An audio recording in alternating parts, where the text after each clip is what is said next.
கமலம் astro YouTube channel அன்பர்கள் அனைவருக்கும் எனது அன்பான வணக்கங்கள்.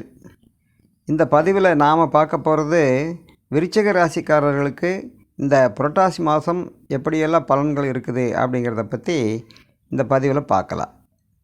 புரட்டாசி மாதம் இந்த விருச்சிக ராசிக்காரருக்கு இதுவரைக்கும் 10ஆம் இடத்தில் இருந்த சூரிய பகவான் இப்போது 11ஆம் இடம் அப்படிங்கிற லாபஸ்தானத்தில் போய் நிற்கிறார்.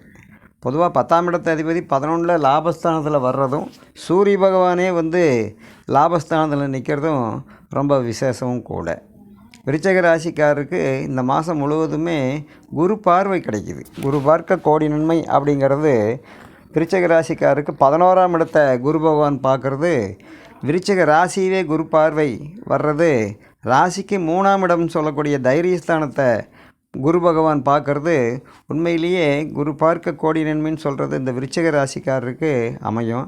விருச்சிக ராசிக்காரருக்கு ராசியிலேருந்து 7ஆம் இடத்துல குரு இருக்கார். விருச்சிக ராசிக்காரருக்கு 7ல் குரு வந்தால் குருபலன் வந்தாச்சு அப்படிங்கிறது அர்த்தம்.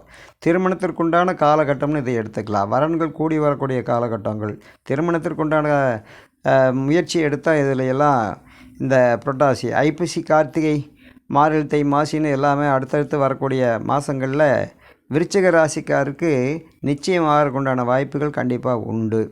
இருந்தாலும் கூட விருச்சிக ராசிக்காருக்கு 3க்கும் 4க்கும் உடையவன் சனி பகவான். இவர் சனி போய் 4ஆம் இடத்துல உட்கார்ந்துருக்கிறதுனால உடல் உபாதைகள் கொஞ்சம் இருந்துகிட்டே இருக்கும். ஏன்னா விருச்சிக ராசிக்கு 3ஆம் அதிபதி கொஞ்சம் பாவி பாதகாதிபதி.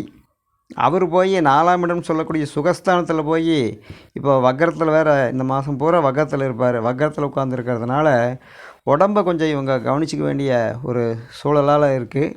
பொதுவாகவே இவங்க இந்த சனி பகவான் வழிபாடு பண்ணுறது தான் ரொம்ப விசேஷம். ஏன்னா விருச்சிக ராசிக்கு செவ்வாய் வீடு, செவ்வாய்க்கும் சனிக்கும் பகை.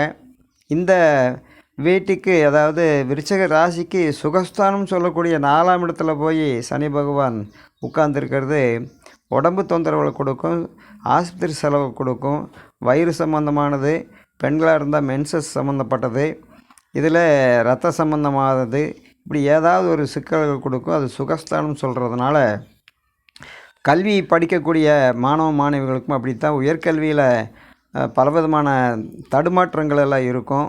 எதுலேயும் கொஞ்சம் நிதானமாக இருக்க வேண்டிய ஒரு காலகட்டம். அடுத்த குரு பெயர்ச்சி உங்களுக்கு கும்ப ராசியவே அதாவது சனி பகவானையே பார்க்குறாரு. இந்த காலகட்டங்கள் இந்த விருச்சிக ராசிக்காருக்கு உடம்புனால் இருக்கக்கூடிய எந்த பிரச்சனையாக இருந்தாலும் கூட அது நிவர்த்தி ஆகும். குரு இந்த ராசிக்கு 11ஆம் இடத்தை பார்க்குறது விசேஷம். லாபஸ்தானம் அப்படின்னு சொல்லக்கூடியது 11க்குடையவனும் 11லேயே ஆட்சியில் இருக்கிறது இவங்களுக்கு ஒரு விசேஷமான காலகட்டம். ஆனாலும் கூட விருச்சிக ராசிக்காரருக்கு இப்போது குருவுடைய பக்கபலம் ரொம்ப பலமாக இருக்குது. அதனால் குரு பார்க்க கோடி நன்மை அப்படின்னு சொல்லிக்கலாம். ராசி அதிபதி செவ்வாய். இந்த ராசி அதிபதி செவ்வாய் போய் ராசிக்கு 8ஆம் இடத்துல இருக்கிறார். 8ஆம் இடம்ங்கிறது ஒரு விரயஸ்தானத்து தான். இருந்தாலும் கூட 1க்கும் 6க்குடையவன் 8ல் போய் இருக்கிறது, 1ஆம் அதிபதியே 8ல் இருக்கிறது, இப்படி 2 விதமாக இருக்கிறதுனால 8ஆம் இடம் விரயஸ்தானத்தை கொடுக்கறது அப்படிங்கிறதுனால கொஞ்சம் எல்லாத்துலேயுமே நிதானமாக யோசனை பண்ணி ஒரு காரியத்தை செய்யணும். 8ல் செவ்வாய் இருந்ததுன்னா உடல் உபாதைகளை கொடுக்கும்.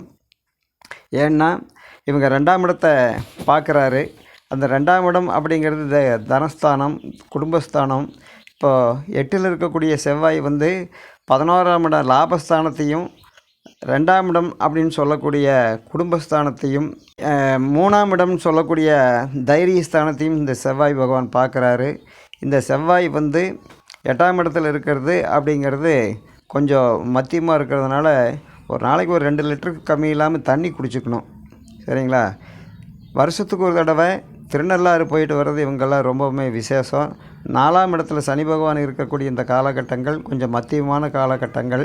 பொதுவாகவே இவங்க சனி பகவான் வக்கரத்தில் இருக்கிறதும் சுகஸ்தானத்தில் இருக்கிறதுக்கும் இந்த முதியோர்கள், ஊனமுற்றோர்கள், அனாதை இல்லம்னு சொல்கிறோம் இல்லையா, அது இதில் ஏதாவது ஒரு பர்த்டே அல்லது வெட்டிங் டே அன்னைக்கு போய் அவங்களுக்கு ஏதாவது சின்ன உதவி நம்மளால் முடிஞ்ச உதவிகளை செஞ்சுட்டு வந்தால் இவங்களுக்கு அந்த விருச்சிக ராசிக்காரருக்கு அவங்களுக்கு வரக்கூடிய அந்த தொந்தரவுகளெல்லாம் அதனால் விலகும் அப்படின்னு சொல்லிவிட்டு மற்றொரு வீடியோவில் உங்களை எல்லோரும் சந்திக்கிறேன். இந்த வீடியோ பிடிச்சிருந்தா லைக் பண்ணுங்கள், கமெண்ட் பண்ணுங்கள். வாழ்க வளமுடன்.